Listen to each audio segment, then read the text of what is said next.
Hello friends, welcome to my channel Karthik Telugu news. Friends, ఇవాళ వర్షాల గురించి ఒక ఇంపార్టెంట్ అప్డేట్ న్యూస్ అయితే రావడం జరిగింది. దీని గురించి మరిన్ని విషయాలు ఈ వీడియోలో తెలుసుకుందాం. దయచేసి వీడియోని ఎక్కడ స్కిప్ చేయకుండా చివరి వరకు చూడండి. ఫ్రెండ్స్, ఆంధ్రప్రదేశ్ ప్రజలకు వాతావరణ శాఖ బిగ్ అలర్ట్ జారీ చేసింది. ఇక 4 రోజుల పాటు జాగ్రత్తగా ఉండాలని కూడా వాతావరణ శాఖ హెచ్చరించింది. ఈ నెల 13న బంగాళాఖాతంలో మరో అల్పపీడనం ఏర్పడనుందని తెలిపింది.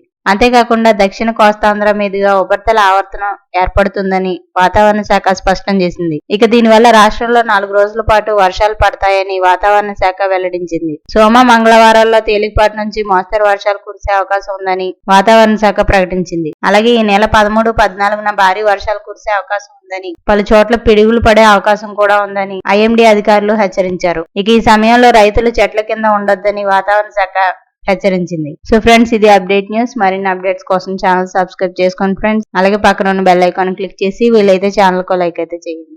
Thank you friends. Thanks for watching this video.